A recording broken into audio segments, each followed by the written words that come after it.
This is the Balanced Growth Show with Dr. Travis Perry, helping successful business professionals like you achieve balance in their lives. Welcome to another episode of the Balanced Growth Show. I'm your host, Dr. Travis Perry. Today, we have the privilege of speaking with Aaron Klein. Aaron's career has largely been at the intersection of finance and technology. As a co-founder and CEO of Nitrogen, formerly Riskalyze, he led the company to twice being named one of the world's top 10 most innovative companies in finance by Fast Company magazine. Aaron has served as a Sierra College trustee, and in his spare time, he co-founded a school project for orphans and vulnerable kids in Ethiopia. Investment News has honored him as one of the industry's top 40 under 40 executives, and we welcome him to the show. Aaron, thanks for being here. So excited to be with you, Travis. Thanks for having me. Absolutely. It's been fun to get to know you a little bit better in the pre-show here. And I know you run a busy schedule and you've had a great big rebrand, and there's a lot of things going on in your world right now. And you want to just get us up to speed. Tell us a little bit about how you got into this industry and why, you founded Riskalyze, now Nitrogen. Kind of get us up to speed. For anyone who's not familiar. I was in my prior job, I was building technology products for options traders, and that was kind of my day to day, and leading teams that did that. And I was talking with a buddy of mine who was a financial advisor, and we were just riffing on some different ideas. I remember telling him, it's crazy how the average individual thinks about the concept of risk. He said, if you think that's crazy, you should us financial advisors think about it. Like, we just really haven't had the tools in our profession to understand who clients are, and then really match that up to the risk that's in their portfolios. We kind of double clicked on that idea, and I started to see how, the industry was just so dependent on these qualitative terms like conservative and moderate and aggressive. And, it's as if you're building a house, and, instead of having like blueprints that contractors and the architects are communicating by saying, remember, he wants a moderately conservative hallway leading to his moderately aggressive great room, that's just not a really great way for the house to come together, And so I just looked at that. That's kind of the genesis of how we decided to start what was Riskalyze. With the idea that, we invented this thing called the risk number. We can actually put the feet and inches into how advisors are thinking about risk. And, when we built that and we kind of got it into the industry, and we named the company after that, we called it Riskalyze.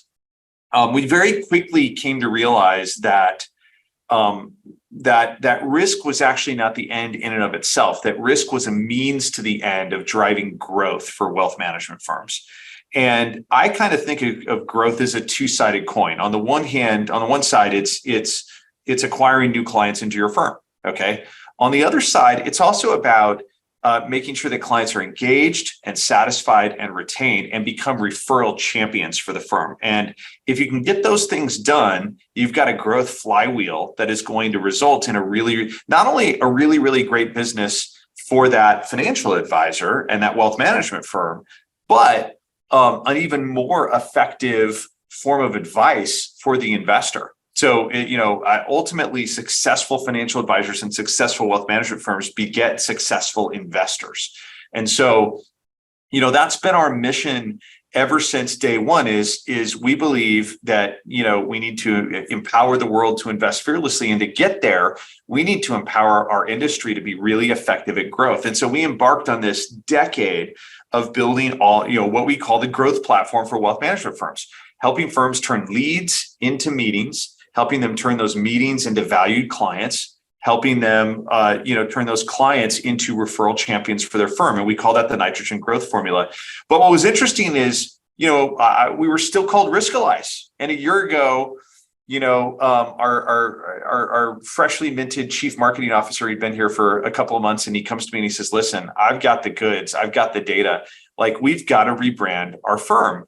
And I said, I've thought about it like every year for the last 6 years. Like it feels to me like it's just a vanity exercise. And he said, let me show you why it's not. Like, I have been on these calls, and we, law of large numbers, like, we love serving individual advisors, but we also need to start adding some of the bigger firms too, right? We'd been signing more enterprises, But every time he said we walk into an enterprise, it's a massive uphill battle because they see the name Riskalyze and they say, well, listen, I've certainly heard of you.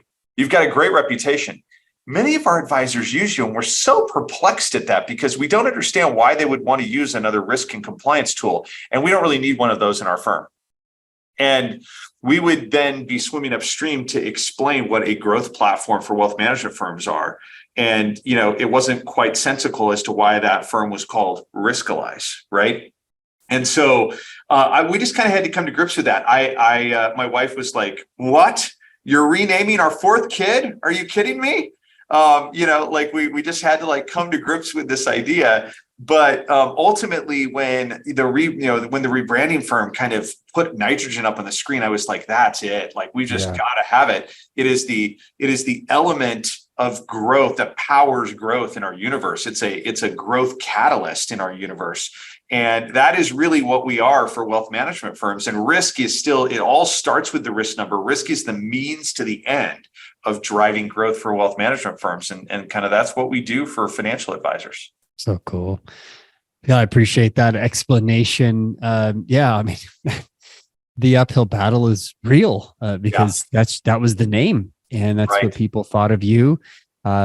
Being a former financial advisor, I get it. It's kind of like a chiropractor is like, hey, you need to get some insoles because your feet are funky and it's affecting your back. I'm like, okay. I went to this foot doctor store and they kind of did a little dance and made me turn around and they got me something that was close. Or he's like, yeah, I understand. They have 4, low, medium, high, wide or something. It's like they picked that off the scale, the shelf and said, here you go. And you're getting close. So I love what you guys are doing. You're really the, personalization, the custom personalized number. But if that's where the struggle is and people, especially advisors and big firms see you that way, it makes sense to turn it to a growth platform. Well, and somebody told me, branding is such a double-edged sword because if you do it poorly, you can change your brand to mean just about anything you want it to mean. Right. If you do it really well, you're kind of stuck with the box that you've built for yourself. Yep. And, it's as if Jeff Bezos named his company onlinebookstore.com because that is what it started out being. Right. Yeah, exactly. And then, but would we really be streaming movies and buying groceries and doing and buying, for crying out loud, like would the web be powered by onlinebookstore.com? Probably not. And so the brand kind of had to catch up with what we actually did. And we're excited about it. We seem to be getting a really good response from the market on it. Very cool. Well, as you are growing, and this is the whole point of this show, very pertinent to your name change. Yeah. About the show of balanced growth. So many advisors I was helping to help them have better balance, but they wanted to grow their firm, and I wasn't helping them with that until I realized, well, hold on, if you're struggling with balance and now you're trying to grow that firm. Yeah, you might be stuck in a two-edged sword situation where you're afraid to grow and you're afraid to scale because you don't want to lose the lifestyle, the balance, the spot where you're at, which is good. Yeah. But I've come to find, and with a lot of research, we've interviewed over 750 advisors at this point, and found that no, it's possible to grow and scale at the same time while you're keeping your balance. So let's talk about, why is balance important to you as an individual? Yeah, it's a great question. I would say I've made the mistake a number of times thinking that this is a sprint when it's a marathon, and I feel like that's a great analogy because you do have to run hard when you're building a business, but you really have to find the point where the balance kind of tips, because you'll never make it to the finish line of a marathon if you treat it like a sprint in the first half and you're just completely out of gas halfway through. So that's not easy to do, right? Because I can remember, and I still sometimes feel this way, where it's like, oh, this is existential. Like if I don't do that as well, like that could be existential.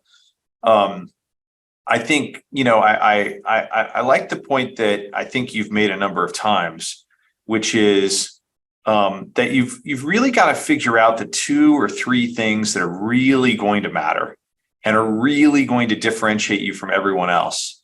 And then you've got to figure out how to maximize energy and effort on those things. And then sometimes just do the bare minimum on everything else. Right.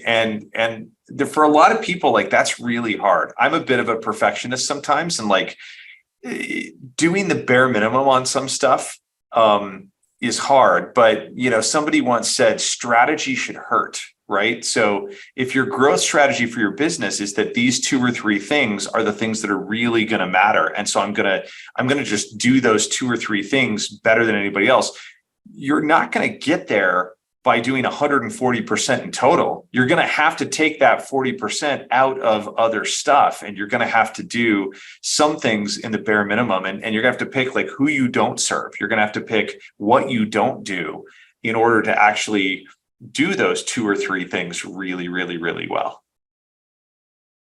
Yeah, I like that you mentioned this. Obviously, productivity, marketing, these kind of hit these various legs of the business. And you're absolutely right. Those that are stuck in that sprint mindset, they struggle because I think they fall into what I would call the workaholic trap. And they get in that trap, and then they're kind of stuck because they made that bed and they're sleeping in it, and they're not sure how to get out.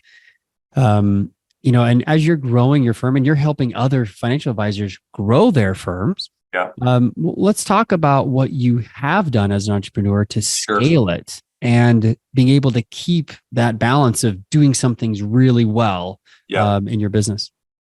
There's a couple of things I've tried to do. I try to think about things. I'm not always perfect at this, but I try to think about things in terms of frameworks.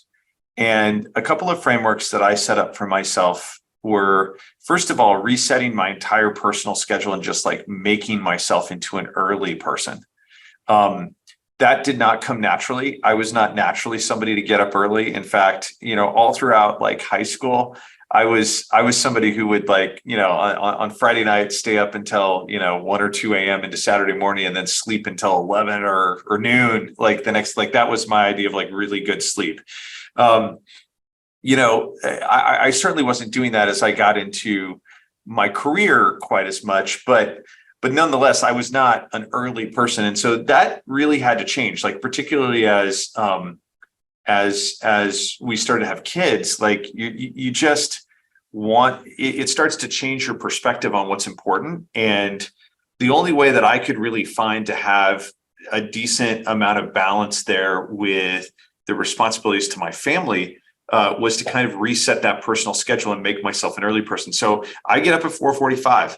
I'm not kind of in the mode of saying like if you follow somebody else's schedule, like that will make you successful. But this is what worked for me. Like I get up at 4:45, and certainly like set aside some time to just kind of have coffee, read, work out and stuff like that. But that puts me at doing work pretty early.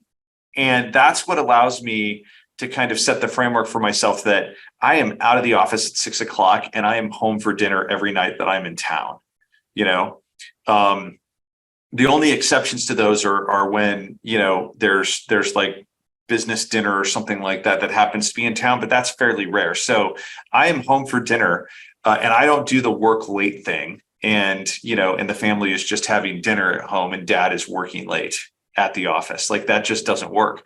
And I just, you can shift pieces of time around if you have a good framework. So that's one piece. The other thing I did is I organized for me, travel was really critical in driving growth in the business. That's not true of everybody, I'm sure, but I ended up organizing my travel schedule around kind of 2 principles. One was no weekends. Like I work really, really hard not to travel on weekends.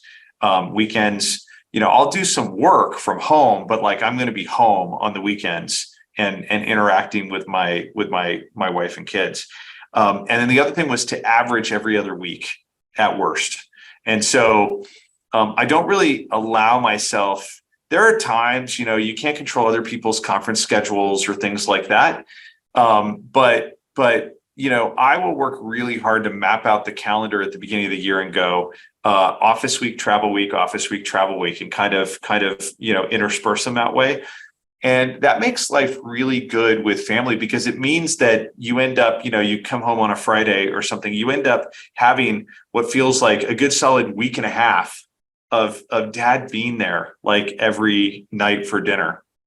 And that works for us. That was, and then, we've had to be flexible in those frameworks and adjust them and tweak them here and there for what was working best for family. But, to me, that's just so important that you actually build structure that allows you to create that balance. I can't do it on the fly. I can't just hope that it's going to happen. I have to build structure into the calendar and into the planning to kind of make it happen. I actually really appreciate you talking about this. In my book, Achieving Balance, we talk about boundaries. And if you don't have, we have a formula lift, live your values, ideal calendar, which is really what you're talking about. Yeah. Family support. You mentioned this, and teamwork, working together with your spouse to make it all, happen. People that don't have a family, that don't, care about balance, like, this doesn't matter to them. But those that do, that really want what you have, success and balance, both in life and business, they have boundaries. They have an ideal schedule. The fact that you sit down and you work at this and you say, okay, here's my schedule, for the most part, ideal is ideal, right? It's not perfect. And it's never turned out exactly according to the ideal schedule, but it's a lot closer to it than it would be if we didn't have it. That's for sure. Well, and I think, and maybe you have a comment on this, but I think a lot of advisors, they do an ideal work schedule for work. They fail to have an ideal schedule for other areas of life. And they don't put in family time and workout time. And it's these little things like you've done. You've made a major shift in your schedule so that you can have that balance and be healthy. Right? I mean, exactly. Travel takes a lot out of you, doesn't it? It does. Yeah, it absolutely does. And you're right. It sometimes feels a little bit overly structured, but it's kind of the only way I know how to operate with balancing the kinds of responsibilities that I have with a growing company and an intense job. And it's intense to raise kids, particularly in this world that we live in, right? That's an intense job. And my wife carries, a little bit more of that load than I do, but I try to carry my part. And so, that's, those are all like really important things, and structuring time so that you can actually invest on both sides of that equation. It's going to be very one-sided. And I got to a place that was very one-sided. It was back in 2008. I was only about a year into being a dad. And, I was just not in a really good place in my marriage, in my balance, in being intentional about trying to invest time on both sides of that. And I didn't have that kind of framework. I didn't have that kind of framework to work in. And it was really interesting because there was a book that really helped me. It was written by Andy Stanley, and it's got a semi-hilarious title called Choosing to Cheat. And the thesis of the book is that, what we tend to do is we tend to cheat all over the edges of our family to try to help our career succeed or help our business succeed. And there's a lot of power in actually flipping the framework and going, the reality is that your business is probably going to be just as successful, or your career is going to be just as successful if you choose to cheat just a little bit on the edges of your business or career in order to make sure that you invest some time on the other side of the equation. And, it was a mindset shift for me. And it was a bunch of tiny things, right? Which is like, that extra meeting I could do in New York is like probably never going to pay off. Like, there's a reason it wasn't in the original schedule. So I can take the earlier flight home and get home in time for dinner instead of the late flight and get home at 11 o'clock at night, and that's just like one more night that I can invest a little bit of time on that side of the equation. Small little, like, that was a meaningless change for the business, that was an incredibly meaningful change for my family. And that's just a really good example. Now, do I sometimes take the late flight home? Of course, because I've got to. But that's just an example of like, if you're always cheating one side of the equation to help the other, things will get out of balance really fast. Yeah. And I like that. I mean, in the cover of my book, we talk about this equation, this perceived work-life, balance thing. Reality is we have about 10 areas of our life, and we're the same person. Maybe we act differently in various roles and capacities. Right. But I like what you said there, about, I haven't read Andy's book, but it looks like I need to, because I think when you're setting up these boundaries and you're saying no to these things, you are saying yes to a higher important priority. Right. And I've never met ever in my life, a married man with children who said my career is number one. Never. Right. But if I ask them to tell me how much time they spend and where they spend it and how they spend it, it's usually the one getting the most of the attention. Right. Their health, their relationships with their spouse and family. As you mentioned, you weren't in a good spot. This is what I'm seeing. And, so I appreciate you bringing this up, for being, vulnerable and giving us some knowledge into where you have been.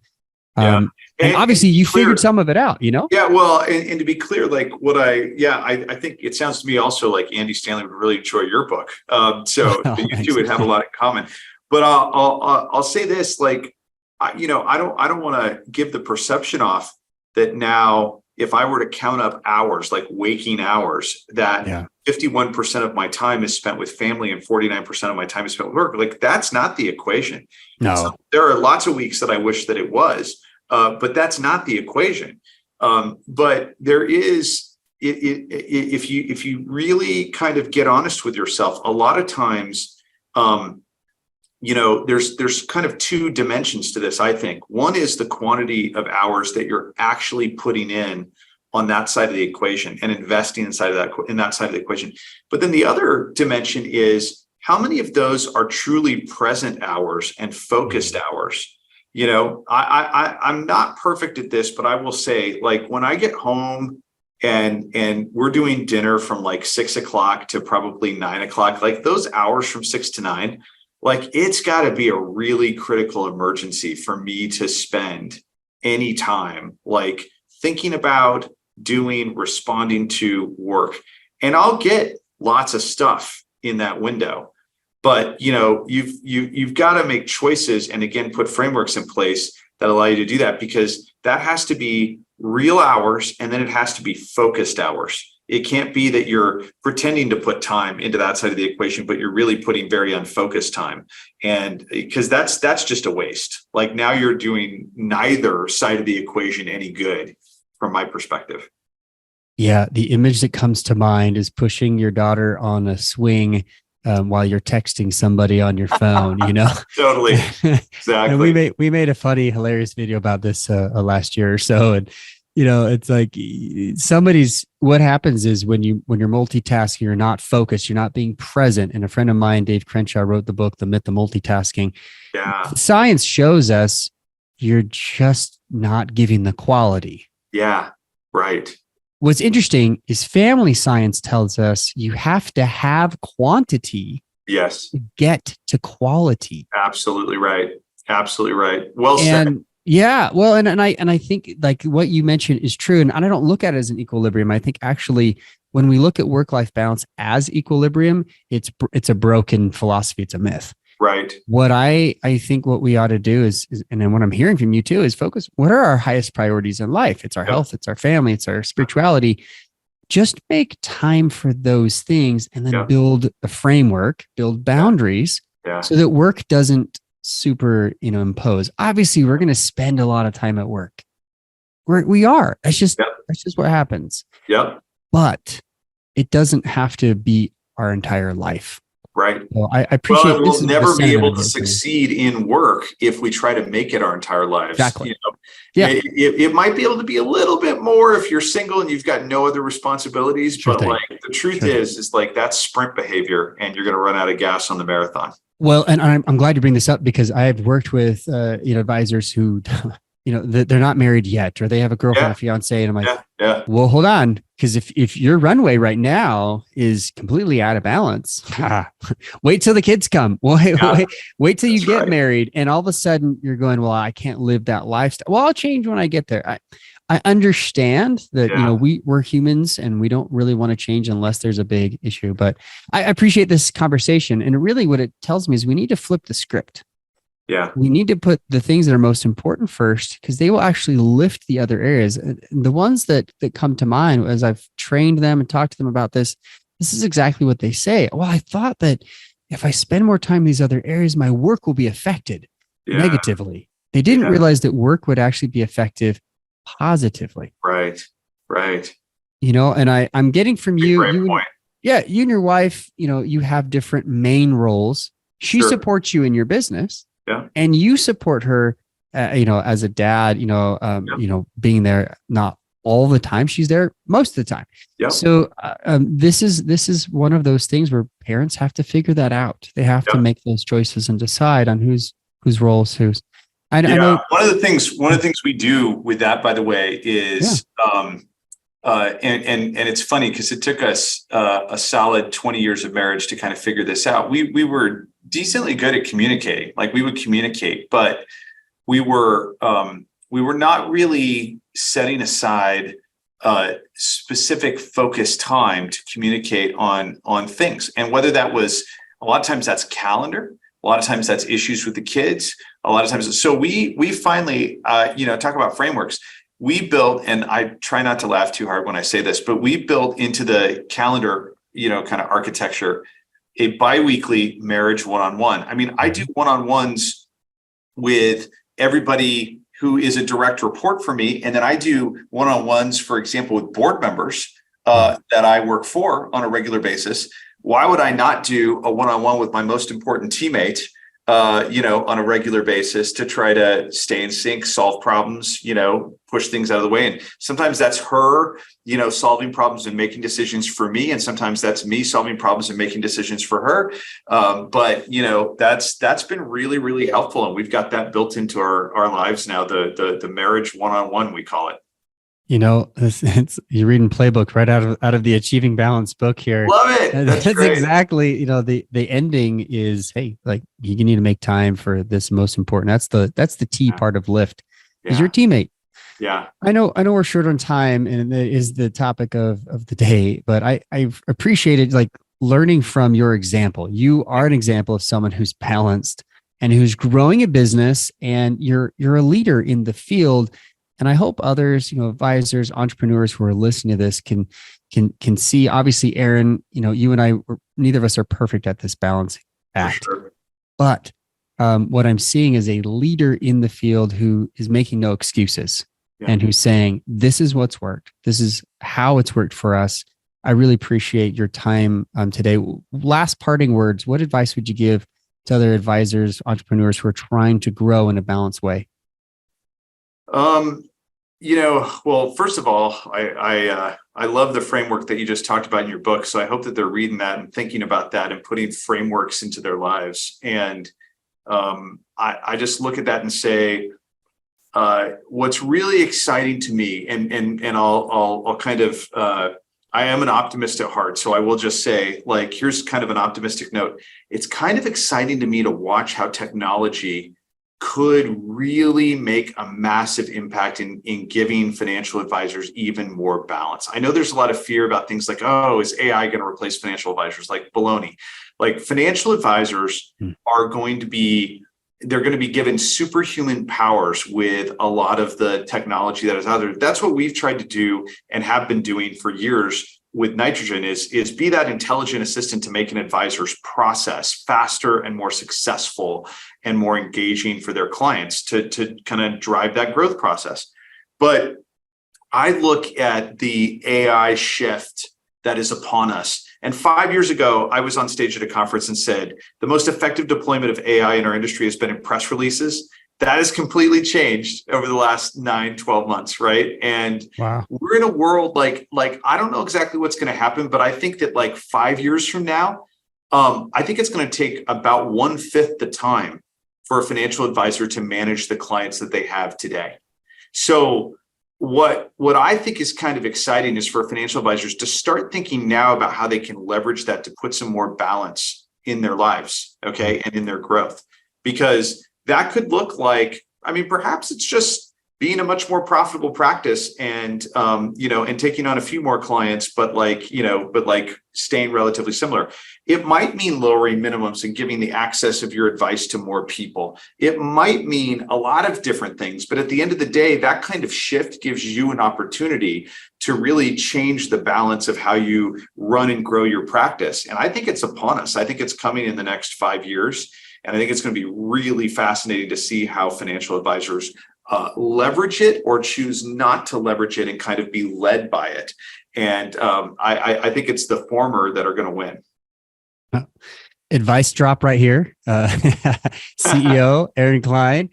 I really appreciate that advice that advisors, well said, need to prepare for that future of how this will free up their time, or will they become what we call a productive workaholic? They'll have more time and they'll just be more productive inside their 80-hour work week. Right. Exactly.